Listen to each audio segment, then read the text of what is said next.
একজন ভালো স্বামীর মধ্যে 5টা আলামত থাকে। 5টা আলামতের একটা আলামতও তার মধ্যে কম থাকে না যারা ভালো স্বামী হয়। আপনি মিলিয়ে দেখুন তো আপনার মধ্যে কয়টা আলামত রয়েছে, বা যে বোনদের কাছে আমার আলোচনা পৌঁছাচ্ছে আপনার স্বামীর মধ্যে কয়টা আলামত আছে একটু মিলিয়ে দেখেন। আল্লাহর হাবিবের সুস্পষ্ট হাদিসের আলোকে এই আলামতগুলো পাওয়া যায়। ভালো স্বামীর আলামত আল্লাহর হাবিব 5টা বলেছেন, স্ত্রীদের ক্ষেত্রে বলেছেন 3টা, তবে স্বামীর ক্ষেত্রে বলেছেন 5টা আলামত। 1 নম্বরে আল্লাহর হাবিব সাল্লাল্লাহু আলাইহি ওয়াসাল্লাম জানিয়েছেন যারা ভালো স্বামী হয়, একজন স্বামীর যে দায়িত্ব রয়েছে সে যে মাপের খাবার গ্রহণ করবে তার স্ত্রীকেও ঠিক একই মাপের খাবার সে খাওয়াবে। সে শুধু নিজে খাবে না, স্ত্রীর খাবারের খোঁজ নেবে। আল্লাহর হাবিব সাল্লাল্লাহু আলাইহি ওয়াসাল্লাম ছিলেন শ্রেষ্ঠ স্বামী। আল্লাহর হাবিব সাল্লাল্লাহু আলাইহি ওয়াসাল্লাম তিনি যখন খাবার খাইতেন কখনো একা খাবার খেতেন না। আল্লাহর হাবিব যখন খাবার খাইতেন মা আয়েশা সিদ্দিকা রাদিয়াল্লাহু তাআলা আনহাকে সাথে নিয়ে খাবার খাইতেন, অন্যান্য স্ত্রীকে নিয়ে রাসূলুল্লাহ সাল্লাল্লাহু আলাইহি ওয়াসাল্লাম খাবার খাইতেন।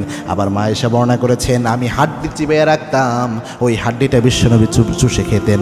আমি গ্লাসের যে জায়গায় মুখ লাগিয়ে পানি খেতাম আল্লাহর হাবিব সাল্লাল্লাহু আলাইহি ওয়াসাল্লাম গ্লাসের ঠিক ওই জায়গায় মুখ লাগিয়ে পানি পান করতেন।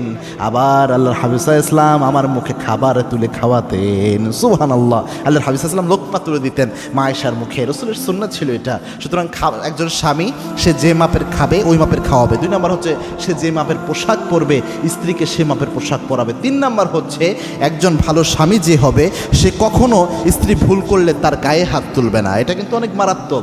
স্ত্রীর গায়ে হাত তোলা এটা কখনো একজন যিনি সুপুরুষ তার আলামত হতে পারে না। একজন কাপুরুষের আলামত হচ্ছে কথায় কথায় স্ত্রীর গায়ে হাত তুলে, এটা সুপুরুষের আলামত নয়। স্ত্রীর গায়ে যদি আপনি অন্যায়ভাবে হাত তুলেন এটার জন্য in the day of judgement কিয়ামতের দিন আল্লাহ আপনাকে আসামির কাঠগড়ায় দাঁড় করাই দিবে। এই জন্যে স্ত্রীর গায়ে কখনো হাত তুলবেন। আল্লাহর হাবিবের ব্যাপারে মা আয়েশা বলতেন রাসূল সাল্লাম গায়ে হাত তোলা তো দূরের কথা, কখনো জোরে সোরে কথাও বলতেন না। এবং আল্লাহর হাবিব বলতেন লা তাসুব্বুল বানাত ফা ইন্নী আবুল বানাত, দুনিয়ার কোনো মেয়েকে তোমরা গালি দিও না, আমি নবী মেয়ের বাবা। 4 নাম্বার হচ্ছে একজন ভালো স্বামী যে হবে স্ত্রীকে কখনো কটু কথা শোনাবে না। অর্থাৎ কথায় কথায় তাকে খোঁটা দেওয়া, তার বাপের বাড়ি নিয়ে খোঁটা দেওয়া, তাকে বিভিন্ন সময় কটু কথা বলা, কুৎসিত নামে ডাকা, বাজে শব্দ চয়ন করে ডাকা, এই জিনিসটা কখনো করবে না। 5 নাম্বার হচ্ছে যিনি ভালো স্বামী হবে সে তার স্ত্রীকে সফরের দূরত্বের বাহিরে কখনো একাকী ছাড়বে না। সে এখানে প্রোটেকশন দেওয়ার ব্যবস্থা করবে, নিজে গার্ড হয়ে যাবে, অথবা সে নিরাপদ দূরত্ব ওই জায়গায় যাওয়ার জন্য তার মাহারাম একজনকে সাথে পাঠাবে, এরকম যে তার জন্য নিরাপদ এরকম একজনকে সে সাথে পাঠাবে, এরকম গার্ড দিয়ে রাখবে, এরকম সম্মানের সাথে তাকে রাখবে।